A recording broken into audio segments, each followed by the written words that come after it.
Hello everyone, welcome to the Ranting Shop. It's me, Melissa. I just dropped in to speak about the second episode actually of Ready to Love. Welcome to Chocolate City, where all the contestants got to meet and mingle with each other. And I'm just gonna talk about a few red flags realized, meaning red flags that I caught on before the actual show, and now it's being justified with the way some of the contestants are moving. So all the people are, dropping in bit by bit. A lot of the men are interested in Sabrina. We see Carrington is interested in Sabrina, Walter is interested in Sabrina, Phil is interested in Sabrina because her look is very exotic, and men tend to like exotic looking women. So, as previously known, Sabrina is Korean and half black. That's my assumption. And when she was speaking to Walter, because she and Walter got a connection off the bat. They looked at each other and were like, that's my type, that's mine, and I'm going for it. And they sat down and they were just very vulnerable with each other. And turns out that Sabrina's parents are elderly, they're in their 80s, and her dad is suffering from dementia, and she has to take care of them on top of having her own responsibilities to take care of, because as we all know, Sabrina has a kid.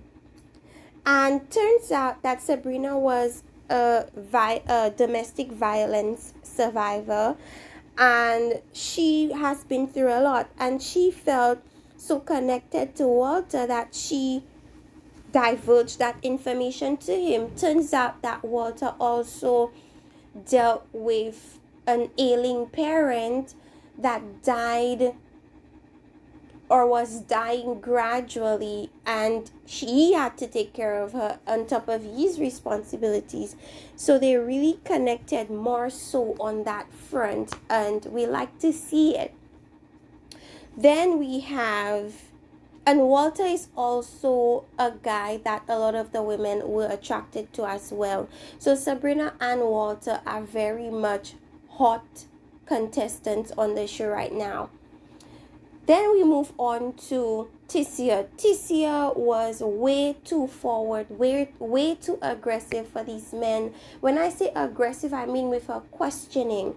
She was asking some deep questions off the bat, some things that a lot of people would not want to open up about so early on in a relationship. And I think it was Tissia who, no, I don't think so. Tissia was the one who describes herself as very feminine, and she does all these things for her man, and she's very traditional, but those questions she was asking were way too aggressive, way too early.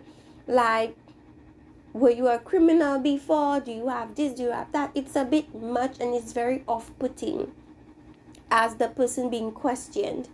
And later on, we realized that approach was not the most effective, because a lot of the men felt as if Tissia was way too much with the questions. They were just rapid fire questionings, and I don't even think that she was really waiting to hear their responses, and I don't even know that she really cared. I just feel like she came in the process with a sense of urgency and a sense of wanting to get to the nitty gritty. But I feel like as much as it is a fast-paced situation and a fast-paced environment, you still have to take your time with certain things.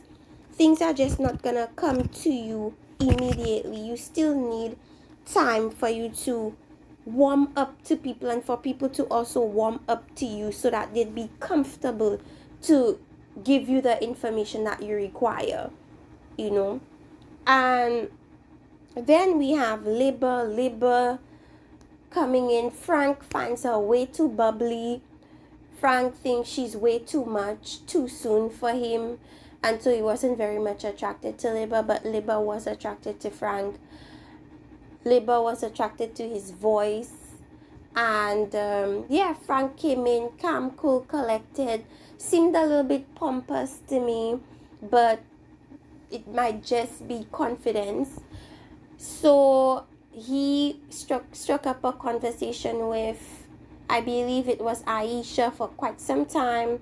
They were all discussing how many tattoos they have and where the tattoos are located.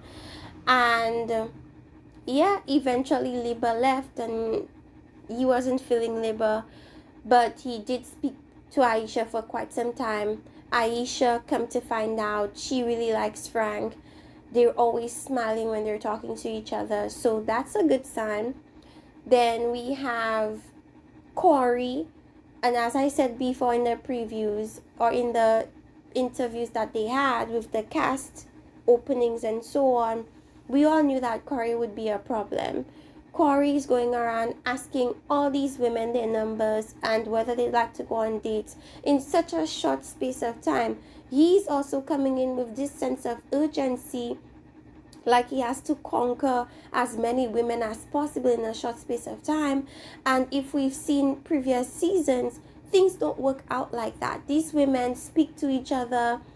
They know what some men are doing. They can compare and contrast notes and see who's the player, who's the red flag. And Corey is a big giant red flag, because the same way in his ITMs he's speaking about, oh, I copy and paste conversations, and I was dating 100 women in 12 months.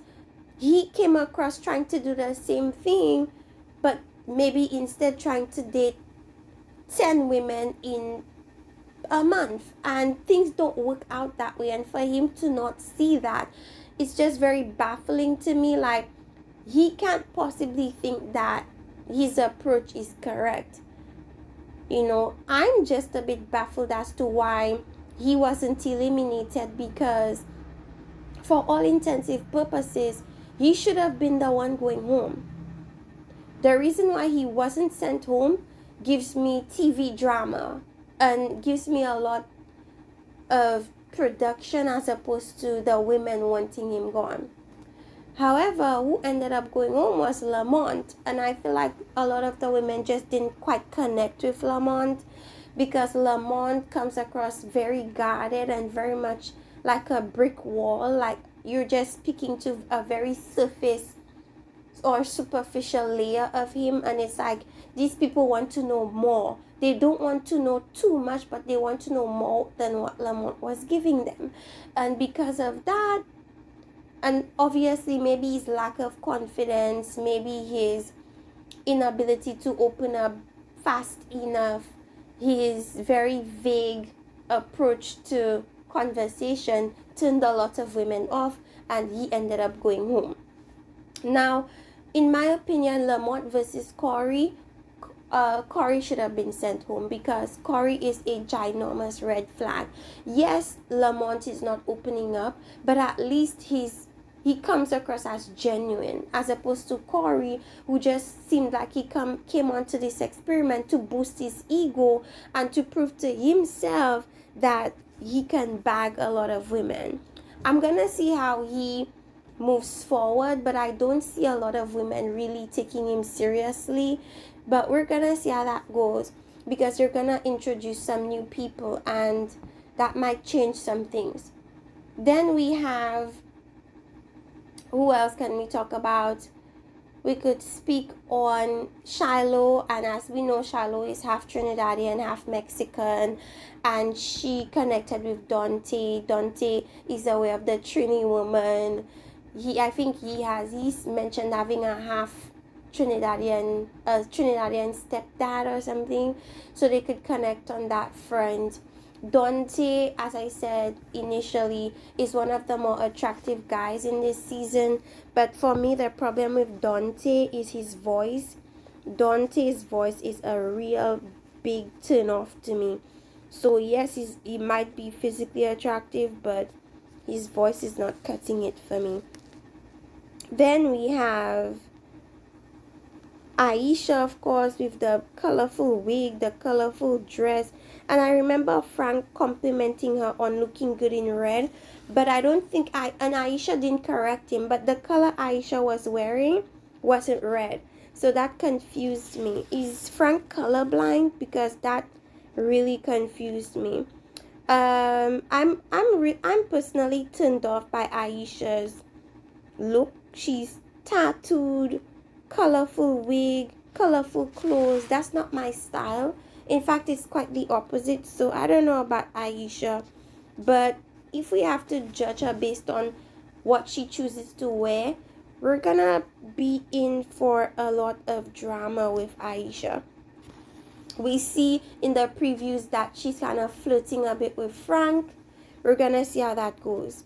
One thing that I have to say about this cast of women or this cast of contestants is that in the previews, like, they're all kissing other people. So the people that they connect with now are gonna be different from who they end up connecting with in the future. So it just seemed to me like these group of contestants are gonna be shuffling around a whole lot. We're not gonna see too many of them sticking to one person, because I've seen a lot of people kissing on each other. I see Zadia confronting either Dante or is it Walter at the table.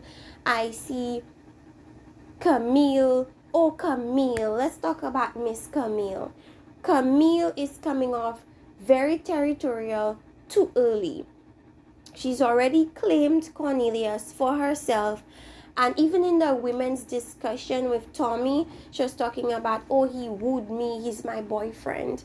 Red flag, because we're looking at two extremes. We're looking at a woman that clearly in her bio has claimed that she's been proposed to many times, but then she's called off the relationship for no other reason than her just not feeling like being in it anymore. So she is a huge red flag. Camille, to me, is a commitment phobe. However, she's jumping onto Cornelius like there's no tomorrow, and to me that's very, very weird. If I were Cornelius, I would look at that like a big red flag and stay away from Camille. Camille is the type of person where she will claim you, and if you don't reciprocate that energy, she's kind of gonna bash you to other women, and that is scary. That is a scary position for Cornelius to be in. And we see that Cornelius also vibes with Courtney, but I don't know how that relationship will come to fruition because of Camille, because Camille seems to be like a huge barrier between Cornelius and a lot of his potential connections. We see that Camille is gonna go on a date with Cornelius. We don't know how that's gonna go, but I just see big red flags from Camille. Camille needs to calm down, but it doesn't seem like she will, and it seems like she's gonna be going home next if she doesn't check that behavior, because I don't see any man being attracted to a woman like that. Like, it's too soon for all of that. She doesn't even know Cornelius, you know. So there's that. Then we have Carrie. A lot of the men, I didn't see too much connection with Carrie and the men. Carrie seems cool though, but I don't know, something about her is not working for me. I don't know if it's the hair or if it's, she just comes across very old, and the hair doesn't really add anything to her look. In fact, her hair makes her look even worse. She had those blonde braids. I was just not feeling Carrie's look. Then we had, when it came down to the women, Liba and Tissia were in the bottom. And Tissia had no clue why she was in the bottom. Talk about lack of self-awareness.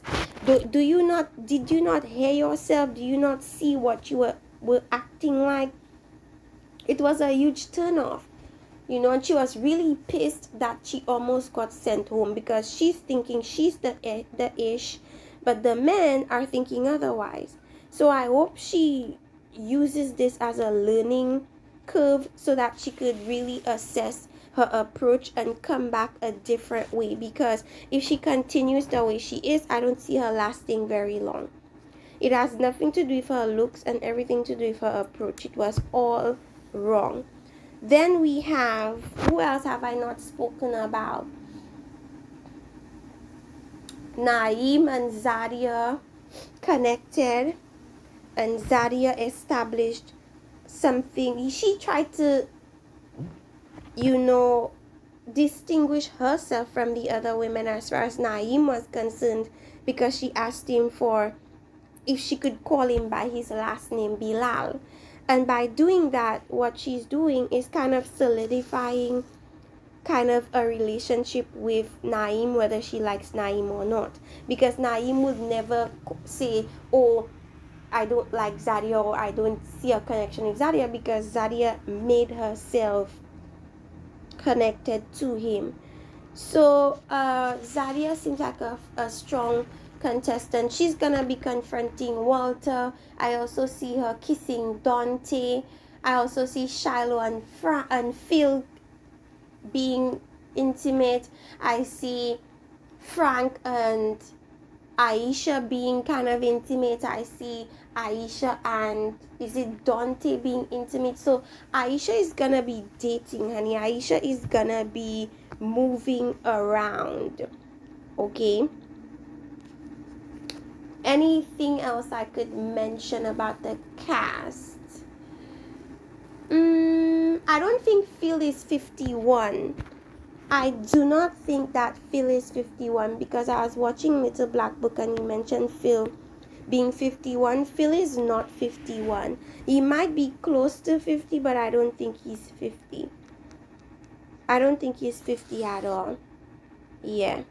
So we had Lamont. Lamont spoke about being single for 7 years. And for a lot of people, that's a big red flag, because you're like, what is it about you that you were unable to get into relationships? I think sometimes it's not a red flag. It's just a person wanting peace and being comfortable, being peaceful, And so anyways, he got sent home. So the people that got sent home, for the women, Libba got sent home and she was very surprised.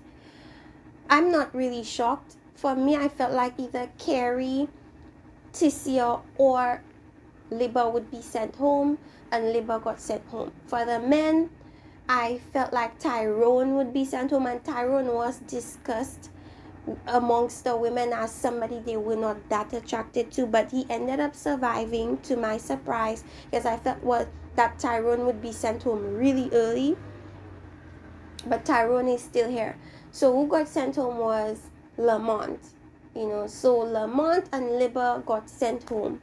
Next episode, we didn't see too much about what's gonna happen next episode. I don't know if the new singles are gonna come in next episode, but they're coming in.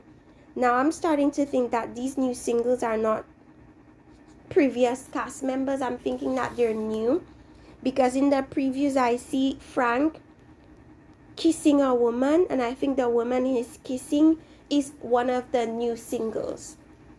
I don't think that woman is anybody that is currently there from the cast from this episode. So I saw a glimpse of her. I'm gonna put her picture up, and I'm wondering, do we know this woman? Because I think she's new, and I think that she's not a woman that is currently on the show. As for a new man, I don't know who that new man could possibly be still. So anyways, that was my quick analysis of the meeting or mingling of the people. Let me know what you guys think about some of the contestants. Are you feeling Corey? Do you think that Corey should have been sent home? Do you think that Lamont should have been sent home? Do you think Libba should have been sent home? Do you think Tissia is gonna be sent home soon? I do. I don't see Tissia finding love at all on this season. I don't see Carrie really finding love, but we might be surprised by a lot of these women. Anyways, you guys, let me know what you think. I think that's it for my analysis. See you next time. Bye. Like and subscribe for more, and have a nice weekend.